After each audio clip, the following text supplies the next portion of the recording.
The tragic zipline fall. June 9th, 2011. Cabo San Lucas, Mexico. It was a perfect sunny morning at one of the area's most popular adventure parks. The ocean was blue, the air warm, and tourists were lining up for zipline rides through the desert canyons. Among them was 25-year-old Sheila Carrion, a California resident on vacation with close friends. They were celebrating her birthday week, a trip she had been planning for months. At around 10:30 a.m., Sheila stepped onto Platform 4, one of the tallest points in the park. Guides clipped her harness into place. Everything looked routine. The staff told her, "You'll love this one. Longest line, best view." Sheila smiled and waved at her friends. She pushed off and started gliding across the canyon. But halfway across, something went wrong. Witnesses later said they saw her speed suddenly drop. The line began to sag. Sheila slowed until she was hanging motionless, suspended 200 feet above rocky ground. The guide on the far platform shouted instructions, but wind and distance made communication difficult. A staff member began riding out to reach her, a standard rescue, but then came the moment no one expected. As the rescuer approached,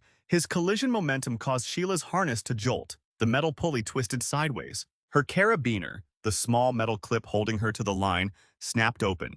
In an instant, Sheila slipped free. Screams filled the canyon as she fell. The drop took only seconds, but for the witnesses, it felt frozen in time. She landed on the rocks below. Staff rushed into the canyon, but paramedics confirmed she died instantly from massive injuries. Local police later confirmed that the carabiner had either been faulty or not fully locked. The official report stated, "Equipment failure contributed to the fall. Verification procedures were not followed." Sheila's family arrived in Mexico the next day. Her mother said through tears, she was so excited for this trip. She trusted they would keep her safe. The park temporarily closed. Safety inspections revealed worn-out hardware, incomplete training, and missing checklists. New regulations were introduced across Baja California adventure parks, requiring double-locking clips and mandatory rescue drills. Tourists still visit Cabo every year, but Sheila's story is a reminder that even the happiest vacations can turn tragic in seconds. Boone Hotel carbon monoxide deaths. April 16th, 2013. Boone, North Carolina. The Best Western Blue Ridge Plaza was a quiet, budget-friendly hotel often used by families on short vacations. That morning, 11-year-old Jeffrey Williams and his mother checked into room 225. They planned a simple overnight stay before continuing their trip through the mountains. Nothing seemed unusual. The room was clean, the air cool, the hallway quiet. But hidden beneath the floor, directly below room 225, was an old, faulty pool heater that had been leaking carbon monoxide for months. At 9 p.m., Jeffrey and his mother returned from dinner. They watched TV, talked about their day, and went to bed around 10:30. The silent danger filled the room through the vents. Carbon monoxide has no smell, no taste, no warning. By midnight, levels were already life-threatening. The next morning, housekeeping found Jeffrey unconscious on the floor. His mother was breathing but unresponsive. Paramedics rushed in, thinking it was a medical emergency. Only after checking the carbon monoxide meter did they realize the truth. Jeffrey was pronounced dead shortly after rescue teams arrived. This was not the first tragedy in room 225. 2 months earlier, on February 23, 2013, an elderly couple, Daryl and Shirley Jenkins, had died in the exact same room. Their deaths were labeled heart failure and natural causes. No one tested the room for carbon monoxide. No one inspected the heater. The room was cleaned and rented again. Jeffrey became the third victim. When investigators finally entered the basement, they found the pool heater corroded, leaking gas, and operating without proper ventilation. An official later said, the carbon monoxide levels were high enough to cause death in minutes. Police discovered that the hotel had received warnings months earlier about the failing heater, but repairs were delayed. The manager claimed he thought the issue was not urgent. The town of Boone was heartbroken. Jeffrey's grandparents told reporters, this should never have happened. Someone knew something was wrong. The hotel was shut down. New state laws were passed requiring carbon monoxide detectors in all hotel rooms with fuel-burning appliances. Room 225 remained closed permanently. For many families traveling through the mountains, the case became a chilling reminder that danger can hide in the safest-looking places, and that a peaceful vacation night can turn deadly without a single sound. The Clearwater Parasailing Disaster. August 8, 2001. Clearwater Beach, Florida. The sky was bright, the water calm, and tourists filled the shoreline. Among them were Crystal Lee, 20, and her friend Summer Watkins, 17, enjoying a short vacation before school started. They wanted something exciting, something memorable, so they chose parasailing. The two girls checked in at a small rental booth near Pier 60. The operator promised a safe, easy ride. The boat, the Free Spirit, looked old but stable. A tall parasail rested on the deck, its ropes neatly folded. No one could have guessed how quickly things would go wrong. At 3:10 p.m., Crystal and Summer were strapped into a double harness. The boat pulled forward, lifting them smoothly into the air. They laughed as they rose higher. 300 feet, then 400. From the beach, they looked like bright dots against the sky. The boat captain kept a steady speed, watching the lines tighten behind him. But weather on Florida's coast can change in seconds. At 3:23 p.m., a sudden gust of wind swept across the water. The parasail ballooned, pulling hard on the boat. The captain tried to throttle down, but the wind grew stronger. Waves began to rise. A storm cell had formed only a mile offshore. The captain yelled to his deckhand, "Cut the engine!" They slowed, but the girls were now swinging wildly. The tow line jerked and snapped, the worst thing that could happen in midair. Crystal and Summer drifted away from the boat, helpless as the wind carried them toward the shoreline. Witnesses screamed from the beach. The parasail slammed into a 13-story beachfront hotel. The canopy wrapped around a balcony rail, and both girls hit the wall at high speed. Emergency crews arrived within minutes.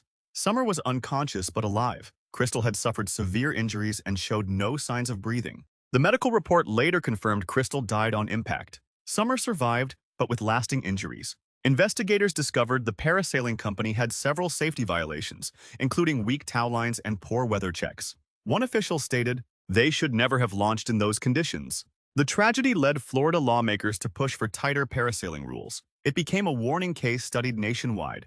For Crystal's family, the loss was devastating. What was meant to be a joyful vacation turned into one of the state's most heartbreaking tourism accidents. A reminder of how quickly fun on the water can turn into danger when safety is ignored. The deadly zipline fall. July 25, 2015. Orocovis, Puerto Rico. High in the mountains, surrounded by rainforest and clouds, the Beast zipline was one of the longest in the world. Tourists came from everywhere to feel the rush of flying above valleys at more than 60 miles per hour. That afternoon, Carlos Escalera, a 45-year-old father visiting from New Jersey, wanted to try it with his family.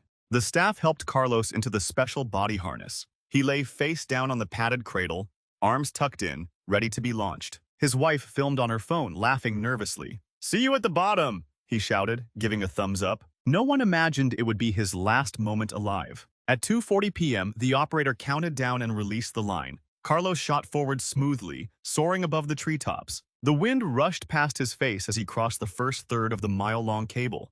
Everything seemed normal until halfway down the line. A guide waiting at the other end noticed something wrong. Carlos's harness was tilted, and his legs hung lower than they should. He radioed the launch station. "He's unstable, slow him down." But it was too late. Just seconds later, Carlos flipped sideways. The sudden movement caused his harness straps to slip. Witnesses heard a loud snap. One of the lower support clips had broken.